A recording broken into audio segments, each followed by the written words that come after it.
in waves of mercy.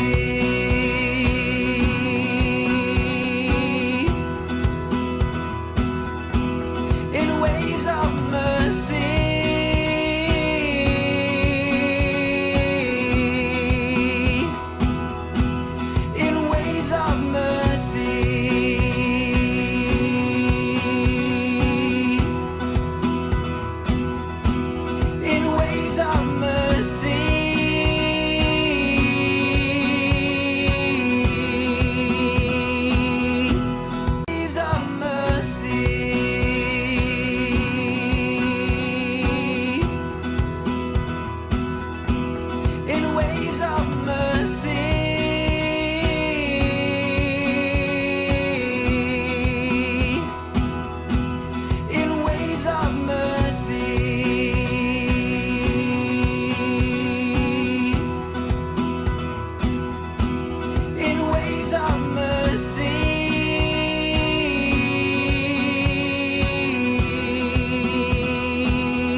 I remember when I was treated with great kindness was when I was a young sister and I was doing my first teaching job at St. Mary's in Bismarck. And Sister Norma, who had been my teacher, was also the principal. I don't remember all the details, but we had had some event and I was helping. It was in the evening and I was helping to put things away.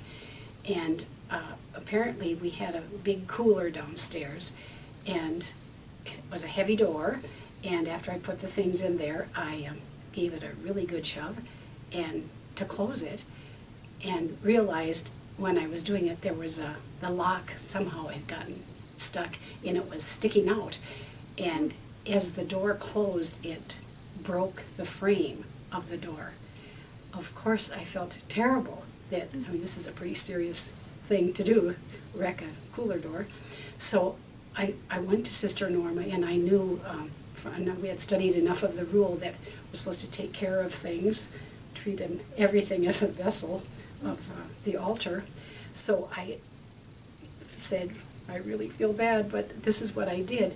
And I expected Sister Norma to say, you know, couldn't you be more careful, or why did you, I knew she wouldn't say, why did you do such a stupid thing? But I expected a little bit of a correction, and her whole, the way she acted toward me was so kind.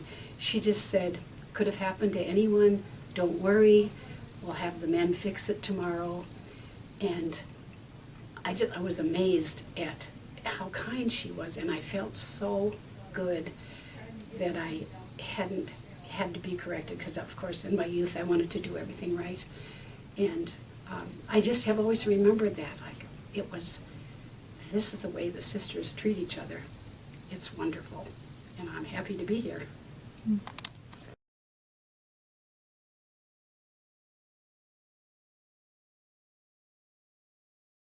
My first instance of mercy that I'm going to talk about is when I was a novice working in the sacristy, and I was crying. I can't remember now why I was crying, but I was crying in the back of the sacristy, and Sister Joanne must have seen me in the chapel go in there. And I just remember she came back to where I was, and she just opened her arms wide and said, "Come to Grandma and tell me what's wrong." And so I did. And since then, I've just felt comfortable going to Sister Joanne whenever I've had problems. She's always been so easy to talk to and welcoming. And I should point out, though, that Sister Joanne is not actually old enough at all to be my grandma.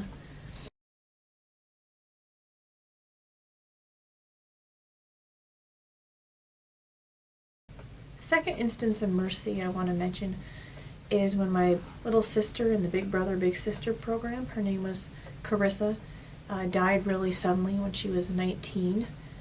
And all the sisters had known Carissa from all the times that she had been at the monastery, cooking with me and doing crafts and throwing various parties. But of course I needed to go to the wake and the funeral, and I just remember Sister Gerard saying, "I'll go with you. You know, I'll go to the wake with you and the funeral." And that just meant a lot to me, that I wasn't going to be alone at those events, because it was a hard time. She came to the wake with me, Sister Gerard, and in the funeral she had to be a little late. She had something else going on, and I was sitting in the back of the church, just watching her family and how sad it all was, and just really feeling terrible about it. And Sister Gerard came in finally, and I just remember when she came in, what a relief it was to have her there. And I didn't even know I needed that kind of support until she showed up. And that's what I've experienced from a lot of sisters in community, is really being there in the really hard times when you most need them.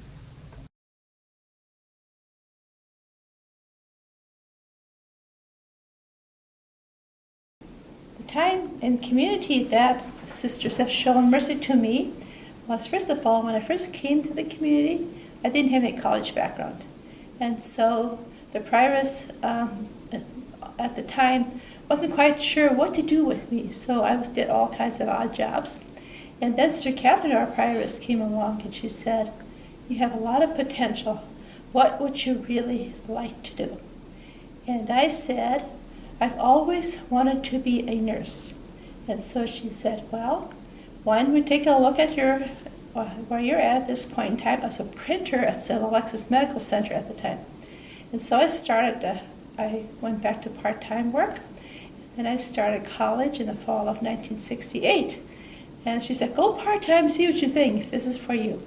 And so I did that, and then I resigned my position as a printer within that year and went to school full-time.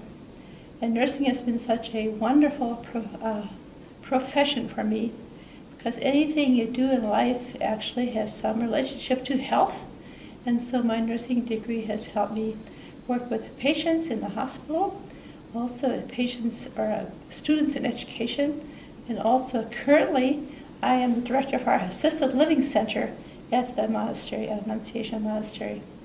But we have a very close-knit family, and they have always been supportive for me in all my things that I've done in life.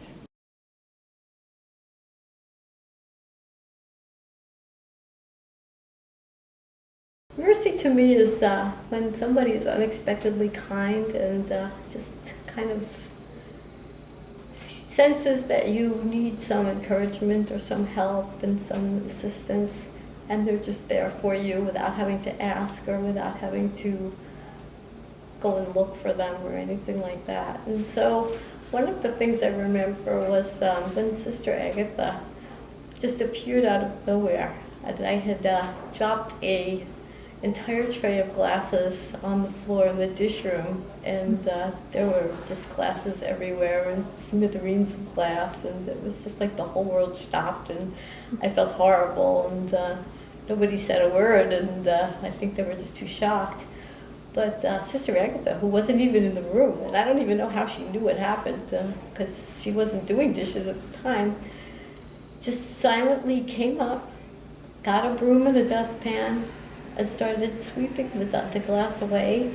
And I just practically started to cry, because it was just a time when I needed somebody to just not rebuke me or not,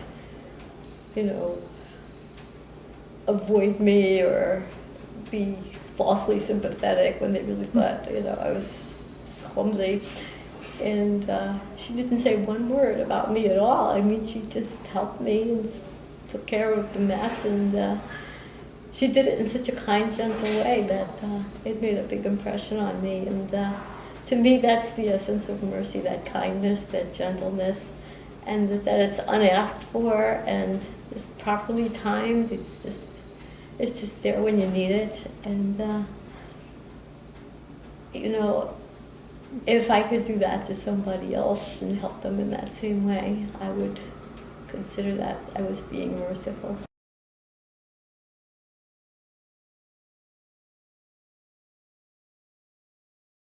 The act of mercy that comes to mind is when I think of my novitiate year. My novice director, Sister Agatha, was very kind to me. I was very, very good friends with an elderly sister here who, as soon as I entered the novitiate for the year, started a rather slow and painful death for 3 months. and I got to help take care of her a lot. And Sister Agatha was so good during our weekly meetings just to see where I was at. She always asked me how I was doing with Sister Rose, how it was affecting me. And she did it every week until Sister Rose passed away. And then she didn't stop asking me. We still talked about it almost weekly after she passed away for the year. And I never thought that I would really need that, but it was just the kindest and nicest thing anybody could have done for me, because it was hard on me, but it really helped for her to think of me, and she knew that I was so close to her that I needed that.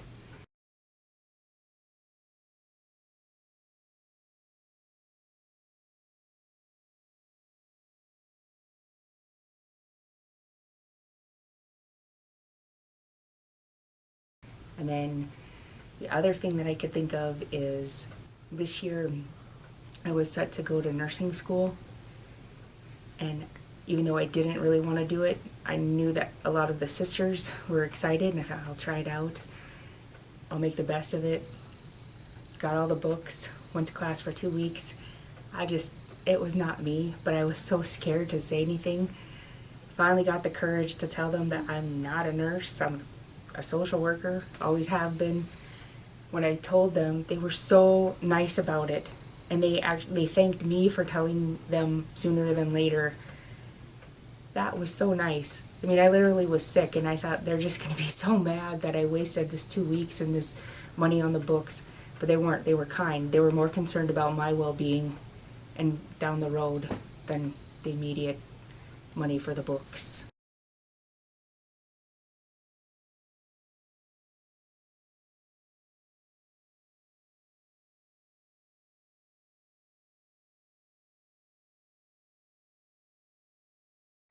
Since we discussed what we were going to do at Benedictine Awareness this year, and it's about 10 days ago, I've been struck by a few references in some hymns to the notion of mercy. I believe that the hymn writer or the text writer is sharing with us his or her lectio in the text of the hymn. So these are the phrases that caught my attention. Christian, at the fountain baptized, for deeds of mercy missioned, show the world a love sincere. And then taken from Mary's song, the Magnificat, this is one translation.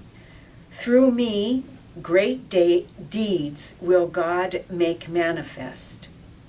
Unbounded love and mercy sure will I proclaim. And then the third, you call us, Lord Jesus. Your ministry of mercy and justice is our task. Help us, like true disciples, to do the work you ask.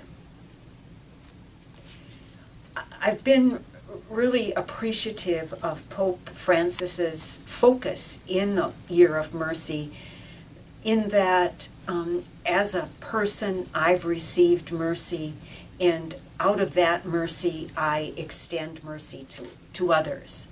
So it's I've been received in mercy and I give mercy.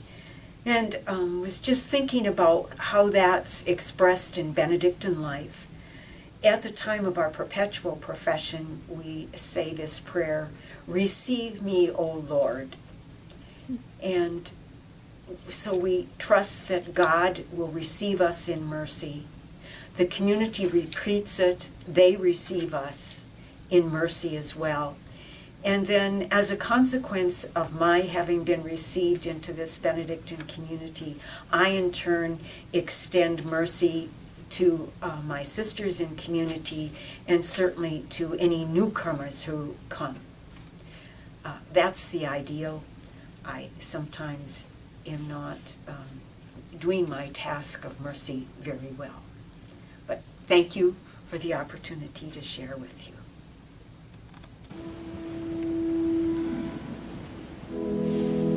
Receive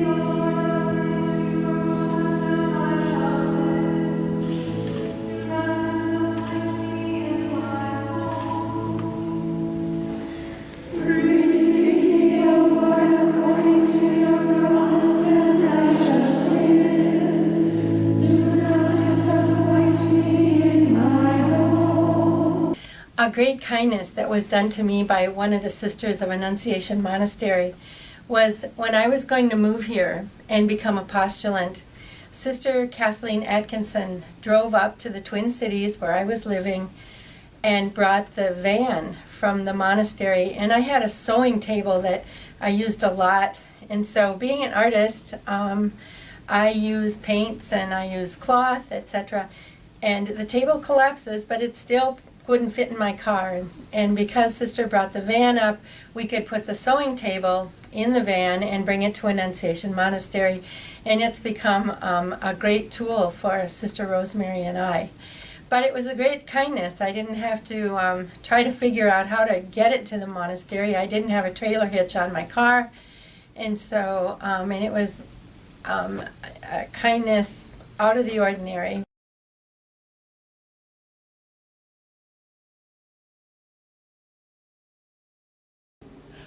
I've had a lot of opportunities to do mission work.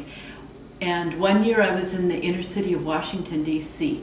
When I had come home late at night, there had been a stabbing right outside of the house that I was living in. I came into the house, there was no one else in the house, and I was all by myself, and a lot of police cars, and I was scared to death.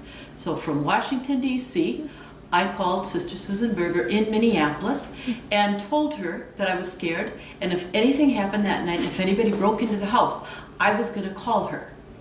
And it made no sense, and she couldn't have done anything from Minneapolis to Washington, D.C. if someone was breaking into the house, but she didn't laugh at me.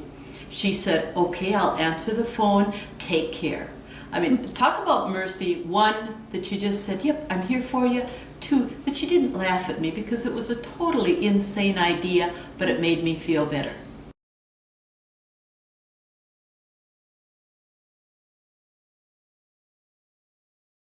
When I came home from one of the mission trips to Guatemala, I'd been in Guatemala for 5 weeks, and during that time I'd lived, very simply, just a couple of pairs of shorts, a t-shirt, and I'm suddenly back and it's Pentecost Sunday morning. And besides that, I was really, really tired. I stood at my closet trying to decide what to get dressed in. I hadn't had nylons on for 5 weeks. I hadn't had a skirt. And it was Pentecost, and I wanted to look good. And Sister Mariah came in the room. She said, what's up? I burst into tears. I said, I don't remember how to get dressed again, to get dressed up. And she just looked at me. She didn't laugh. She said, okay, ready? Grab a shirt, grab a skirt, put on some shoes, and let's go to church. Then come back and take a nap. Doing it simple, reminding me to get back and to take a nap is always what I needed when I got home from mission trips. I think the story that comes most to my mind about mercy is the way my sisters helped me with my life, with the challenging parts of my life. When I was 20, my mom died of cancer, and I kind of took over the role as a substitute mother. So a couple years later, when my father was dying, my sisters were so good about saying, you go home, you be with your dad this weekend, I'll do your dishes, I'll cook the dinner on Sunday night, I'll do this, I'll do that. Never did I feel like I was imposing on them. They were with me. That was their contribution. And that was wonderful. And then most recently, when my sister's husband was killed suddenly, they were right there beside me. They encouraged me to go to be with her. They came to the wake and the funeral. They welcomed Jill into our home when she's in Bismarck so that she has someplace to go. She has become a part of our family, and we have become a part of hers. I think that's what mercy is all about.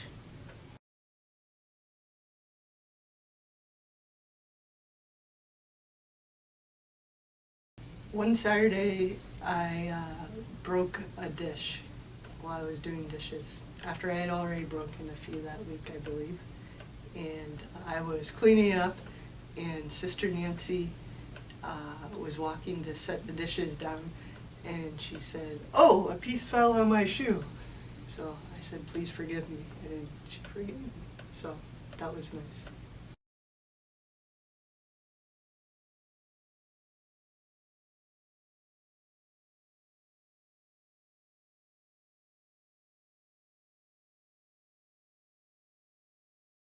this year of mercy that Pope Francis has announced, it's an opportunity for me to receive God's mercy as a sinner, but at the same time, before I can receive His mercy, I need to also be open to the mercy of others, and I myself must be merciful. And in this kindness and in this period of or disposition of humility, that's what it takes to receive mercy and to give mercy.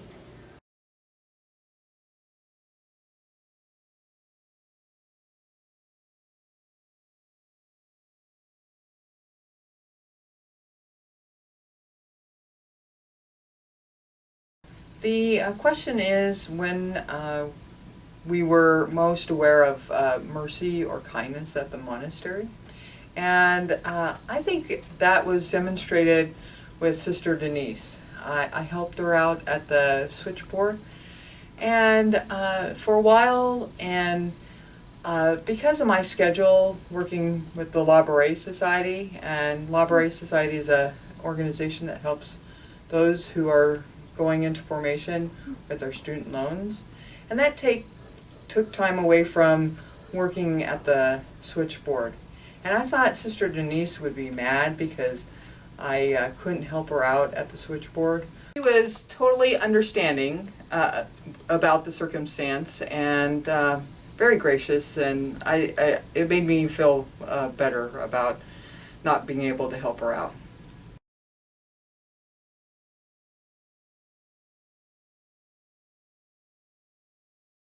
The first instance of sisters who showed me compassion was at the time of my brother's death. My brother was 28 years old and he died of cancer.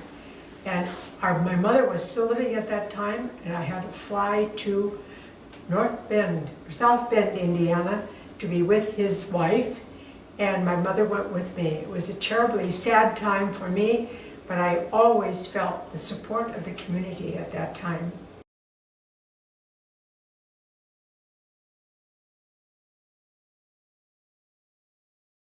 The other time was when I was in the car accident, and the sisters were constantly with me, either in the hospital or with their prayers. The promise of prayers was always evident. I have always loved that kind of response on the part of my sisters, and I've tried to be that kind of response myself. A time when the sisters showed me kindness was when I moved to the monastery. And a couple days after I moved, one of the sisters, Sister Rosemary, showed me around the monastery, kind of showed me the ins and outs and told me where everything was if I needed it, if I needed to find it. And she's kind of helped me through my transition to be apostolate, and I can go to her for anything along with the other sisters.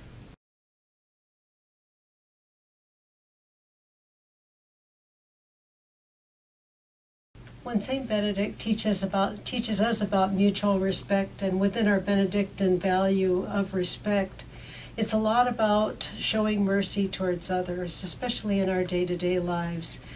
I see it in little ways. There's lots of daily things that we can do to show mercy to another. And Saint Benedict calls us to show mercy to the least and the weakest among us. I see it in the little things. For instance, not correcting a sister if you know it would embarrass her.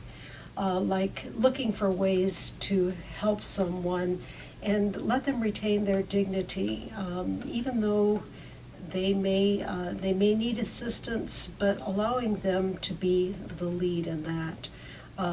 It's something that we all look for in terms of adjusting our schedules when we might prefer to do something else, but knowing the needs of another and just treating each other with a great deal of honor and dignity.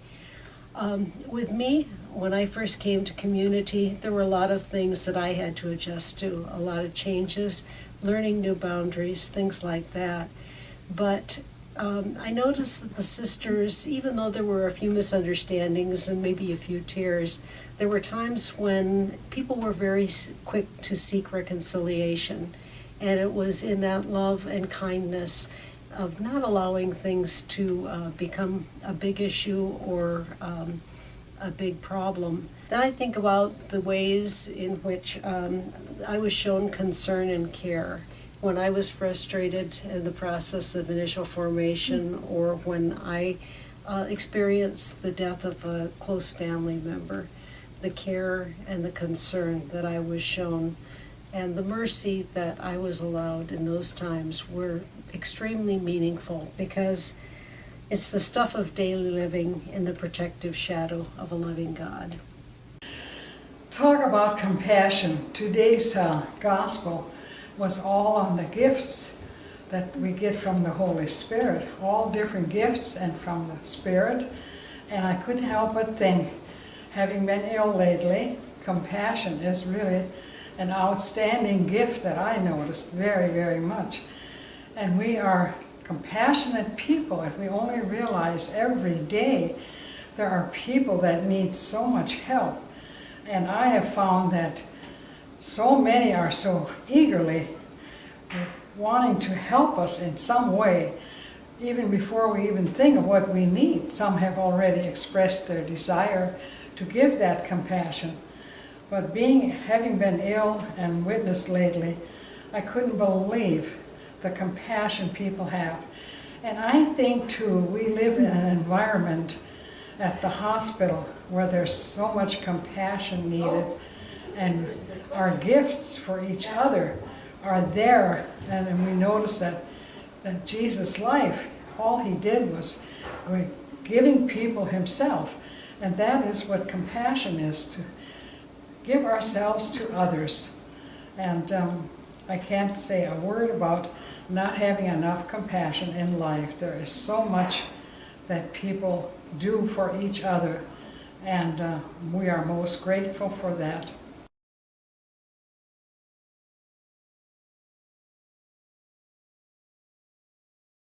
When I decided to enter religious life, I came to Annunciation Monastery. At that time, we lived in Bismarck. And I didn't know anyone. I didn't know any sisters, but I had a real desire to become a sister. I received a beautiful note, a card from Sister Danielle. I did not know her, but she encouraged me so much as I came into community. And for many years thereafter, she was always instrumental in my life. When my background was business, and so after I finished my novitiate, I was sent to St. Alexius to work in the business office, where I took a course here and there, here and there. Finally, one day she said, "That's enough, Sister Stephanie. It is time for you to go full-time." So I got permission, and I did, and that helped me. And then she went away to Ann Arbor to study, and then she asked if I could come out to be with her, and she was experiencing some beautiful, very meaningful retreats in the retreat center. So I went there, and it was through that something just took hold of me, such a depth of God in my life and spirituality. And never did I realize that it was all kind of a beginning, that eventually, after I finished my degree, as soon as I did finish my degree, I received a call from Father Cook, and he asked me to do pastoral ministry. And that was something I believe I always sought. However, in the early times, you either worked at a grade school or high school or a hospital, but ministry for sisters in parishes was not available until after Vatican II. So I would say that Sister Danielle's care and concern for me and her calling me forth has really been a big blessing for me.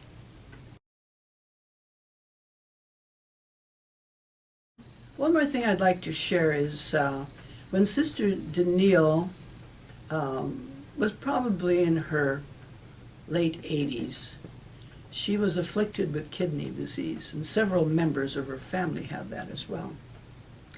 But when she was in the nursing home, I invited our sisters there, and we did a really nice prayer service for her, because she knew she was going to die. And then when she died, I did the prayer service for her at Tappan, North Dakota, and it was kind of my way, I felt, of giving back to her what she gave to me.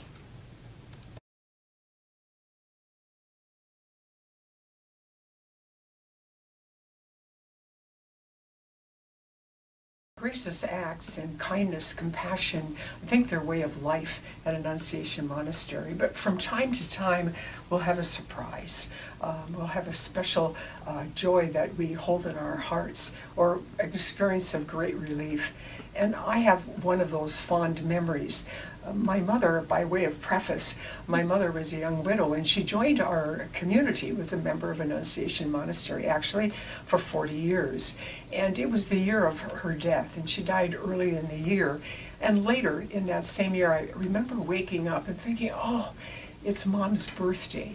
And I had this huge sense of sadness and missing her. And I recognized I was still mourning her loss. And so it was a day that was heavy and rather dark. And about noon, one of our sisters, Sister Ruth Margaret, came up to me and she said, stop into the guest dining room today about 2. So I went to the guest dining room and I walked in and clearly it was a party. Sisters were there and a few of my mom's friends from Bismarck. And Sister Ruth Margaret had this amazing birthday party in her memory. And we were sitting there and telling stories. And one of the stories that we all kind of teased my mother about forever was she ended up with a great reputation in our community as a baker. She loved to bake pies, cakes, whatever, but always from scratch. It always had to be from scratch. So we're laughing about this, and all of a sudden, Sister Ruth Margaret gets really quiet. And we all look at her and she says, oh, she said, I have to confess, I hope Marianne won't mind, but it was a box cake. It may have been a box cake, but for me it was just a spirit lifter. It was a beautiful act of compassion and remembrance that, that lifted my spirit, and it's a story that I hold in my heart.